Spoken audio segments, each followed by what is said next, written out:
नमस्कार दोस्तों, स्वागत है आप सभी लोगों का। दोस्तों आज हम देखेंगे ज्ञान बिंदु जीएस एकेडमी यानी जो रोशन सर के द्वारा जो आपका सेट प्रोवाइड किया जा रहा है, आज हम उसी को देखने वाले हैं। और ये जो आपका प्रैक्टिस सेट होने वाला है, ये आपका देखा जाए तो डेली बेस पे कराया जाता है। और ये जो सेट होने वाला है, ये आपका साइंस का सेट होने वाला है। यानी हम साइंस का 50 क्वेश्चन देखने वाले हैं, जो कि सेलेक्टेड है, रोशन आनंद सर के द्वारा ये तैयार किया गया है। और मैं आप सब लोग को बता दूँ तो ये आपका 2 तारीख यानी 2 जून को आपका हुआ है, यानी एक दिन पहले आपका ये सेट हुआ है। और सभी लोग इसमें अच्छा से अच्छा स्कोर किए हैं। और आज का जो सेट होने वाला है, टोटल क्वेश्चन आपको 50 देखने को मिलेगा। तो एक एक क्वेश्चन को आपको देखना है और अपना तैयारी देखना है कि आपका साइंस में कितना क्वेश्चन सही हो रहा है और आपको और कितना बेहतर तरीके से तैयारी करना ज़रूरत हो गया है। ठीक है, इस प्रकार से आपको और बेहतर से बेहतर, क्योंकि आपको 25 क्वेश्चन जो है आपका साइंस का प्रश्न पूछ रहा है। तो चलिए आज का पहला प्रश्न क्या है देख लेते हैं। बोला कि मेंडल के एक संकरण में जीन प्रारूपी अनुपात जो है कितना था। ठीक है, तो इसका सही उत्तर आपका हो जाएगा ऑप्शन बी, यानी 1:2:1 हो जाएगा, यानी बी जो है इसका सही उत्तर हो जाएगा। अब आते हैं क्वेश्चन नंबर 2 पे। बोल रहा है कि एक साथ दबाने पर बर्फ के 2 खंड जुड़कर एक खंड क्यों बनाते हैं। एक साथ दबाने पर बर्फ के 2 खंड जुड़ करके एक खंड क्यों बनाते हैं। तो इसका सही उत्तर आपका हो जाएगा क्वेश्चन नंबर 2 का ऑप्शन सी। दाब में वृद्धि के साथ बर्फ का जो गलनांक है वो घट जाता है, इसी कारण देखा है तो जुड़ करके एक खंड बन जाते हैं। तो आपका आंसर जो है आपका सी सही हो जाएगा। अब आते हैं क्वेश्चन नंबर 3 पे। बोल रहा है कि गतिज ऊर्जा से संबंधित निम्न कथनों पर विचार कीजिए। गतिज ऊर्जा से संबंधित निम्न कथनों पर विचार कीजिए और सही कथन चुन करके आपको बताना है। तो देखिए आपका दोनों सही हो जाएगा। यदि वस्तु का द्रव्यमान 2 गुना हो जाए तो गतिज ऊर्जा 2 गुनी हो जाएगी, सही है। यदि वस्तु का वेग या रेखीय संवेग 2 गुना हो जाए तो गतिज ऊर्जा बढ़ करके 4 गुना हो जाएगा। तो इस प्रकार से आंसर जो है आपका 1 और 2 दोनों सही हो जाएगा। नेक्स्ट क्वेश्चन है क्वेश्चन नंबर 4। आपका बोल रहा है कि निम्न में से कौन सा कथन यहाँ पे सत्य नहीं है, यानी गलत कौन सा है। तो हम गलत की बात करेंगे तो ऑप्शन डी जो है आपका गलत हो जाएगा। जो सही है उसको हम देख लेंगे। वैसी वसा जिसमें पामिटिक अम्ल तथा स्टेरिक अम्ल पाए जाते हैं संतृप्त वसा कहलाती है। यह वसा कमरे के ताप पर ठोस होता है। ओलिक अम्ल युक्त वसा असंतृप्त वसा होती है।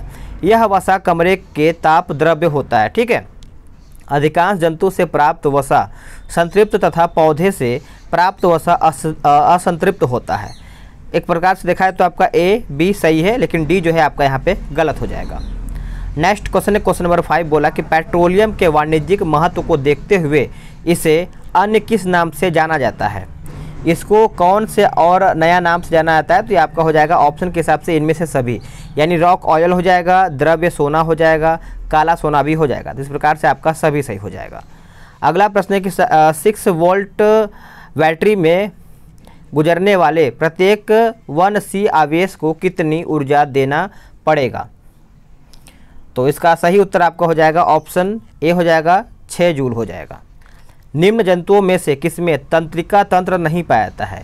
इनमें से पूछ रहा है कि किसमें तंत्रिका तंत्र जो है आपका नहीं पाया जाता है। तो आपको पता ही होगा अमीबा में, किसमें अमीबा हो जाएगा, सी इसका सही उत्तर हो जाएगा। अगला प्रश्न कथन ए बोल रहा है कि ऊंचाई पर वायुमंडलीय दाब घट जाता है, जिसमें जल जो है आपका 100 डिग्री सेंटीग्रेड से अधिक ताप पर उबलता है। यदि यानी यही कारण है कि ऊंचाई पर खाना जो है देर से पकता है। तो हम देर से बनता है या पकता है, तो आगे हम देख लेते हैं ऑप्शन आपका क्या बोल रहा है इसमें। और कथन 2 भी आपका बोल रहा है कि प्रेशर कुकर के अंदर दाब उच्च होता है, जिसमें जल 100 डिग्री सेंटीग्रेड से कम ताप पर उबलता है। इस प्रकार खाना कम समय में पक जाता है। तो अगर हम इसका आंसर की बात करेंगे क्वेश्चन नंबर 8 का, तो इसका उत्तर आपका हो जाएगा ऑप्शन डी। कथन 1 तथा कथन 2 दोनों आपका असत्य है, गलत आपका बता रहा है। ठीक है, चलिए नेक्स्ट क्वेश्चन देखेंगे आपका क्वेश्चन नंबर 9। बोल रहा है कि निम्न कथनों पर विचार कीजिए। पृथ्वी के गुरुत्व के कारण त्वरण घटता है यदि। सही कथन आपको बताना है। तो अगर आपको लग रहा है कि मैं फास्ट आंसर कर रहा हूँ तो आप वीडियो रोक करके आप अपने हिसाब से आंसर कर सकते हैं। तो आंसर आपका देखिए 1 और 3 4 हो जाएगा। हम पृथ्वी की सतह से ऊपर की ओर जाते हैं और पृथ्वी की घूर्णन गति बढ़ती है। चौथा आपका बोला है कि हम पृथ्वी की सतह के नीचे जाते हैं। इस प्रकार से आंसर जो है आपका बी सही हो जाएगा। नेक्स्ट क्वेश्चन है कि निम्नलिखित में से कौन सी मछली है। इसमें देखिए कन्फ्यूज नहीं होना है, इस प्रकार से आपको प्रश्न जो है हमेशा एग्जाम में देखने को मिलता है और सेट में भी आप देखे होंगे तो ऐसा प्रश्न मिलता है, कन्फ्यूज करता है। तो इसमें आपका बोला गया है कि कौन मछली है, तो देखा जाए तो आपका डॉग फिश जो है मछली आता है। बाकी आपका star fish, silver fish, cuttle fish, ये आपका फिश तो लगा है लेकिन ये सब फिश नहीं है, ठीक है। डॉग फिश जो है आपका यहाँ पे फिश के कैटेगरी में आता है। मानव के जठर में प्रोटीन पाचन के लिए उत्तरदायी अनुकूलता परिवेश है। चलिए बताइएगा 11 का सही उत्तर क्या होगा। देखिए 11 की अगर हम बात करेंगे तो इसका उत्तर आपका हो जाएगा ऑप्शन बी, अम्लीय हो जाएगा। क्या हो जाएगा? अम्लीय, यानी बी सही हो जाएगा। नेक्स्ट क्वेश्चन है कि किस धातु से बनाई गई मिश्र धातु को हवाई जहाज तथा रेल के डिब्बों में पुर्जों के काम में किया जाता है या फिर पुर्जों के काम में लिया जाता है। तो 12 का जो उत्तर है आपका हो जाएगा ऑप्शन सी, एल्यूमिनियम। क्या हो जाएगा? एल्यूमिनियम जो है इसका सही आंसर हो जाएगा। नेक्स्ट क्वेश्चन है क्वेश्चन नंबर 13, बोल रहा है कि साधारण यंत्र किसी व्यक्ति की सहायता करता है। साधारण यंत्र जो है किसी व्यक्ति की सहायता करता है, तो इसका उत्तर आपका हो जाएगा ऑप्शन बी, कम बल का प्रयोग करे भी उतनी ही मात्रा में काम करने में, यानी बी जो है इसका सही उत्तर हो जाएगा। नेक्स्ट क्वेश्चन है क्वेश्चन नंबर 14, आपका बोल रहा है कि निम्न कथनों पर विचार कीजिए और सही कथन चुन करके बताइए। तो 14 का भी हम देख लेते हैं। तो देखिए इसमें आपका 1, 2, 3 सही हो जाएगा, यानी एटीपी समस्त जैव कोशिकाओं में रासायनिक ऊर्जा का मुख्य स्रोत है। एटीपी का उत्पादन जैव कोशिकाओं में ही होता है, जिसके कारण एटीपी को जैव ऊर्जा भी कहते हैं। तीसरा पॉइंट आपका है कि एटीपी उत्पादन के लिए कोशिका मुख्यतः ग्लूकोज का प्रयोग करती है, इसलिए ग्लूकोज को कोशिकीय ईंधन भी कहते हैं। तो आंसर आपका डी करेक्ट हो जाएगा। चलिए नेक्स्ट क्वेश्चन देखेंगे, आपका क्वेश्चन नंबर 15 बोल रहा है कि परमाणु में नाभिक होता है, इसके चारों ओर लगभग वृत्ताकार मार्ग होता है, जिन्हें कक्षा भी कहते हैं। इलेक्ट्रॉन चक्कर लगाते हैं, निम्न में से कौन सा उपरोक्त कथन का समर्थन करता है। तो इनमें से कौन सा समर्थन करता है, तो आपका रदरफोर्ड का परमाणु सिद्धांत हो जाएगा। आंसर आपका सी सही हो जाएगा। नेक्स्ट क्वेश्चन, किसी वस्तु को 19.6 मीटर की ऊंचाई से सीधे जमीन पर गिराया जाता है, तो जमीन पर कितने समय बाद वस्तु पहुंचेगा। तो कितने समय बाद वस्तु पहुंचेगा, तो आपका 2 सेकेंड के बाद यहाँ पे देखा जाए तो सामान पहुंचेगा, यानी ए सही हो जाएगा। नेक्स्ट क्वेश्चन कि केरल में होने वाला प्रसिद्ध पर्यावरण हितैषी आंदोलन पूछ रहा है, कौन सा है।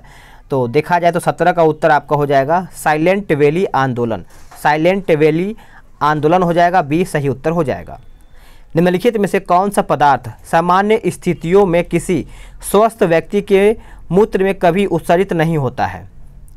तो क्या उत्सर्जित नहीं होता है, तो देखिए ऑप्शन की अगर हम बात करेंगे तो यूरिया होता है, सोडियम होता है, पोटेशियम होता है, लेकिन अमीनो अम्ल जो है इसमें नहीं देखने को मिलता है। तो सी जो है सही उत्तर हो जाएगा। सल्फर डाइऑक्साइड रंगीन पदार्थों का विरंजन किस प्रक्रिया द्वारा करती है। सही उत्तर आपका हो जाएगा ऑप्शन ए, ऑक्सीजन यानी ऑक्सीकरण हो जाएगा। ए करेक्ट इसका उत्तर हो जाएगा। यदि किसी दर्पण के आगे कितनी भी दूरी पर खड़ा रहे पर प्रतिबिंब सीधा दिखाई देता है, तो वह दर्पण किस प्रकार का होगा। वह दर्पण जो है किस प्रकार का होगा, तो समतल या उत्तल होगा, यानी ऑप्शन के हिसाब से आपका ए सही हो जाएगा। निम्नलिखित में से किस युग्म की बीमारियों का कारण जो है विषाणु है, यानी वायरस के कारण देखा जाए तो कौन सा बीमारी होता है, तो इसका उत्तर आपका हो जाएगा पोलियो और बर्ड फ्लू हो जाएगा, बी सही उत्तर हो जाएगा। दांतों और अस्थियों का मजबूती और कठोरता का कारण क्या है, तो आपको पता ही होगा, इसका आंसर आपका हो जाएगा ऑप्शन बी, कैल्शियम। कैल्शियम यानी डी सही उत्तर हो जाएगा। सभी चुंबकीय पदार्थ अपना चुंबकीय गुण कम करते हैं। चुंबकीय गुण कम करते हैं जब वे की अगर हम बात करेंगे तो बहुत ज़्यादा गर्म होते हैं, तभी वो देखा जाए तो अपना पदार्थ चुंबकीय गुण कम करते हैं, सी सही उत्तर हो जाएगा। कई प्रतिरोपित पौधे जैसे प्याज का पौधा इसलिए नहीं बढ़ते हैं, ऐसा क्यों। ऐसा इसलिए कि अगर हम बात करेंगे तो इसका ऑप्शन हम देख लेते हैं। 24 का जो ऑप्शन है आपका हो जाएगा ऑप्शन सी हो जाएगा, यानी प्रतिरोपण के दौरान अधिकांश मूल रोम नष्ट हो जाते हैं, इसी प्रकार से आपका नहीं बढ़ता है, सी सही उत्तर हो जाएगा। नेक्स्ट क्वेश्चन देखेंगे, बोल रहा है कि निम्न कथनों पर विचार करके बताइए सही आपका कौन सा पॉइंट ये पूछ रहा है। तो देखिए लूनर कॉस्टिक सिल्वर नाइट्रेट को कहते हैं। इसका उपयोग मतदान के समय मतदाता के अंगुली पर निशान लगाने में किया जाता है। और अगर हम बात करेंगे तो हॉर्न सिल्वर जो है सिल्वर क्लोराइड को कहते हैं। इसका उपयोग फोटोक्रोमिक कांच बनाने में किया जाता है। तो ऑप्शन आपका ए सही हो जाएगा, 1 तथा 2 सही है। नेक्स्ट क्वेश्चन आपका बोल रहा है कि दो निकायों के बीच ऊष्मा के प्रवाह की दिशा निर्भर करती है किससे? ये किससे निर्भर करता है? तो आप सभी लोग याद रखेंगे उनके अपने अपने तापमान पर, यानी आंसर जो है आपका सी सही हो जाएगा। नेक्स्ट क्वेश्चन देख लेते हैं कि निम्न में कौन सा कथन सही है। इनमें से पूछ रहा है कि सही कथन कौन सा है। तो सिंपल है, आप कमेंट करके बता सकते हैं। 27 का आप सभी लोग का हम कमेंट देखेंगे कि 27 का कौन कौन आंसर किया है। ठीक है, चलिए नेक्स्ट क्वेश्चन देखेंगे कि निम्नलिखित में से क्या जल से हल्का होता है। इनमें से पूछ रहा है कि जल से सबसे हल्का कौन सा होता है। तो आपको सोडियम जो है आंसर हो जाएगा, बी सही उत्तर हो जाएगा। नेक्स्ट क्वेश्चन देखेंगे, बोला कि 150 मीटर प्रति सेकंड के वेग से चलती हुई 10 ग्राम यानी 10 जी द्रव्यमान की गोली एक लकड़ी के गुटके में प्रवेश करने के 0.03 सेकंड के बाद रुक जाती है। गोली लकड़ी को कितने दूर तक भेदेगी, यानी छेदेगी भेदेगी जो भी है। तो इसका उत्तर आपका हो जाएगा 2.25 मीटर हो जाएगा। आंसर जो है आपका डी सही हो जाएगा। नेक्स्ट क्वेश्चन है कि निम्न में कौन सा विकल्प सही सुमेलित नहीं है, यानी इनमें से पूछ रहा है कि गलत आपका कौन सा है ऑप्शन। देखिए, सुल्तानपुर जो पश्चिम बिहार है आपका राजस्थान, यही आपका गलत हो जाएगा।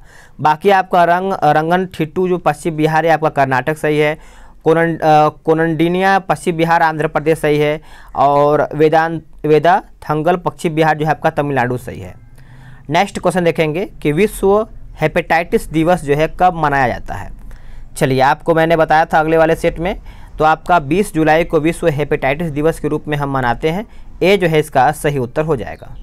चलिए नेक्स्ट क्वेश्चन देखेंगे, आपका 32 क्या बोल रहा है कि विटामिन क्या होते हैं। विटामिन जो हैं क्या होते हैं, तो आप सभी लोग याद रखेंगे विटामिन एक प्रकार से देखा जाए तो कार्बनिक यौगिक होते हैं। आंसर आपका 32 का ए करेक्ट आंसर हो जाएगा। नेक्स्ट क्वेश्चन है कि अल्फा कैरोटीन एक प्रोटीन है जो पाया जाता है किसमें। अल्फा कैरोटीन एक प्रोटीन है जो पाया जाता है किसमें, तो इसका उत्तर आपका हो जाएगा त्वचा में। किसमें? त्वचा आपका सही उत्तर हो जाएगा। नेक्स्ट क्वेश्चन है कि अवशोषण के उपरांत पचे हुए भोजन किसके द्वारा शरीर के विभिन्न भागों में वितरित होते हैं। तो 34 की अगर हम बात करेंगे तो ये आपको हो जाएगा रक्त के द्वारा। किसके द्वारा? रक्त, यानी ऑप्शन ए सही हो जाएगा। निम्नलिखित तत्वों में से किस तत्व की प्रथम आयरन जो है आपका आयनन ऊर्जा अधिकतम है। आयनन ऊर्जा जो है आपका अधिकतम है किसमें, बताइएगा। तो आपका ऑप्शन बी हो जाएगा एल्यूमिनियम। आप इसको अच्छे से याद रखेंगे। ध्वनि के वेग किस गैस में अधिकतम है। ध्वनि के वेग जो है आपका कौन से गैस में सबसे अधिक देखने को मिलता है, तो ये आपको देखने को मिलता है ऑप्शन ए हो जाएगा, ए राइट आंसर हो जाएगा। चलिए नेक्स्ट क्वेश्चन देख लेते हैं। अगला प्रश्न आपका है कि यदि कोई ऐसा ग्रह हो जिसका द्रव्यमान पृथ्वी से 2 गुना तथा त्रिज्या 3 गुना हो, तो उस ग्रह के सतह पर 9 kg द्रव्यमान की वस्तु का भार क्या होगा। तो इसका उत्तर आपका हो जाएगा ऑप्शन बी 19.6 हो जाएगा। आप इसको याद रखेंगे। नेक्स्ट क्वेश्चन है कि मानव शरीर एक श्यान तरल है। मानव शरीर एक श्यान तरल है, इसकी श्यानता का कारण क्या है। इसकी श्यानता का कारण क्या है, यही आपका प्रश्न पूछ रहा है। तो देखिए 38 की अगर हम बात करेंगे तो आपका रुधिर में RBC तथा WBC, यही आपका हो जाएगा डी सही इसका उत्तर हो जाएगा। नेक्स्ट क्वेश्चन है कि निम्न पर विचार करके बताइए उपरोक्त में से कौन सी रासायनिक अभिक्रिया में भाग नहीं लेती है। इनमें से पूछ रहा है कि कौन सा रासायनिक अभिक्रिया में भाग नहीं लेता है, तो इसका उत्तर आपका हो जाएगा 1, 2, 3 organ xenon nitrogen. Organ xenon nitrogen जो है इसमें आपका भाग नहीं लेता है। नेक्स्ट क्वेश्चन है किसी आपराधिक उद्देश्य के बिना केवल जिज्ञासावश किसी कंप्यूटर की छानबीन करने वालों या फिर करने वालों हैकर को क्या कहते हैं। एक प्रकार से पूछ रहा है कि हैकर को क्या कहते हैं, तो 40 का उत्तर आपका हो जाएगा वाइट हैट हैकर हो जाएगा, यानी 40 का जो है आंसर ए सही हो जाएगा। नेक्स्ट क्वेश्चन के वयस्क शरीर में शुक्राणु निर्माण हेतु अनुकूलतम तापमान परिसर पूछ रहा है। तापमान परिसर तो 41 का आंसर आपका हो जाएगा ऑप्शन सी हो जाएगा 34 से 35 डिग्री सेंटीग्रेड हो जाएगा। आंसर आपका सी सही उत्तर हो जाएगा। चलिए आप 42 देख लेते हैं। बोल रहा है कि निम्न में से किसमें कार्बन की ऑक्सीकरण संख्या मान 0 है। निम्न में से किस में कार्बन की ऑक्सीकरण संख्या का मान जो है 0 है।